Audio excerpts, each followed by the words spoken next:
Gumising ka at nag-scroll sa TikTok. Nasa feed mo ang videos na interesado kang panoorin. And then nagbukas ka ng Spotify. Alam na agad dito kung ano ang gusto mong pakinggan. Tapos nag-type ka sa Google at parang nabasa niya yung isip mo. Guess what? Lahat ng yan may AI. Natatakot ka na ba? Pero teka, ano nga ba talaga ang AI? At bakit ito importante sa'yo? Higit sa lahat, bakit hindi mo ito kailangang katakutan?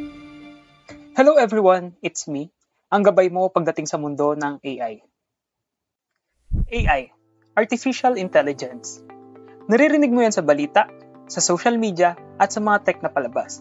Pero madalas nakakalito, parang science fiction. Ang goal ng video na to, simple lang. Ipapaliwanag ko sa iyo ang AI in the simplest way possible. Filipino, no tech jargon, no nosebleed. By the end, malalaman mo hindi lang kung ano ang AI, kundi kung paano ito makakatulong sa iyo. First things first.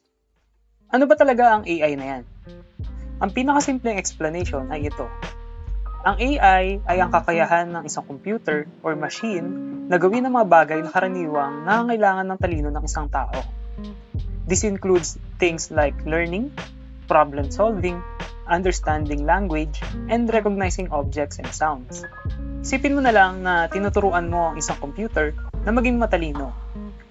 For example, paano natututo ang isang computer na i-identify ang pusa sa isang picture?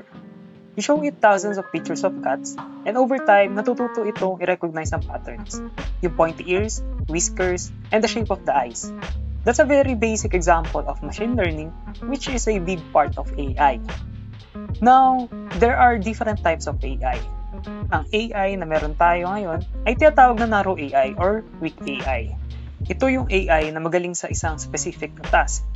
Halimbawa, ang AI sa Waze or Google Maps ay magaling sa navigation pero hindi mo ito pwedeng tanungin kung ano ang magandang ulam mamaya. Sa ngayon, yung AI na parang tao na sa lahat ng bagay, yung nakikita natin sa movies ay di pa natin nabot. So, no need to worry about the robots just yet. Ngayon, ang AI ay hindi na pang future. Kasama na ito sa buhay natin araw-araw. So, saan na ba natin nakikita ang AI dito sa Pilipinas? You'll be surprised. Let's start with your smartphone. When you use GCash or Maya, may AI na tumutulong to detect fraudulent transactions to keep your money safe. Yung mga product recommendations sa Shopee at Lazada, AI yan. Sinusuri ang browse history mo para maipakita ang mga bagay na posibleng magustuhan mo. Sa traffic, Grab uses AI to match you with the nearest driver and to calculate the best route. Even sa entertainment, yung mga series suggestions sa Netflix, that's AI learning your taste. But it's bigger than just our apps. The BPO industry, which is a huge part of our economy, uses AI for chatbots and to help agents answer customer questions faster. Sa healthcare naman, may mga ospital na gumagamit ng AI to analyze medical images like x-rays, helping doctors detect diseases earlier. Even in agriculture, may mga initiatives na gumagamit ng AI para matulungan ang ating mga magsasaka to predict weather conditions and improve crop yields. Ang galing, di ba? Pero ikaw, bakit mo kailangang intindihin to? Simple lang. Kasi AI can help you level up. The world is changing and AI is at the center of it all. Understanding AI can help you in so many ways. First, it can help you in your career. Maraming bagong trabaho ang nalilikha dahil sa AI, from data scientists to AI specialists. And even if your job is not directly in tech, knowing how to use AI tools can make you more efficient and valuable. Imagine being an artist. You can use AI to generate ideas or even create new art forms. Kung may negosyo ka, you can use AI para maintindihan ang needs ng customers mo and to automate parts of your business. The possibilities are endless. Second, it empowers you as a consumer and as a citizen. Kung may idea ka paano gumagana ang AI, you become more aware of your data and how it's being used. Mas magiging critical ka sa information na nakikita mo online at mas maintindihan mo ang mga pagbabago sa ating lipunan. So mas klaro na ba? Important thing to note nga pala, kung hindi mo ginagamit ng AI, naku, baka mapag-iwanan ka. Delikado yan. papalit yan sa trabaho ng tao. Tamad na ang mga tao dyan. Lagi ko yan naririnig.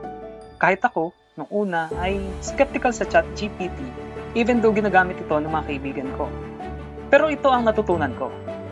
AI is a tool. Kung paano mo siya gagamitin, ikaw ang may choice. Just like internet or electricity, may pros and may cons. But it's not going away. So instead of fighting it, learn to use it wisely. Ang AI ay hindi lang para sa tech experts.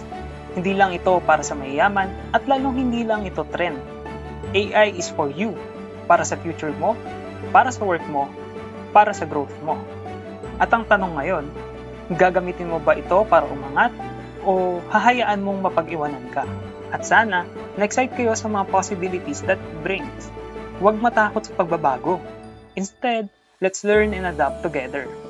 And now, I want to hear from you. Sa comment section below, let me know, saang area ng buhay mo sa tingin mo pwedeng makatulong ang AI? Let's have a conversation. And if you found this video helpful, please don't forget to like, share, and subscribe for more content like this. Thanks for watching and I'll see you in the next one. Muli, ako ang gabay mo pagdating sa mundo ng AI.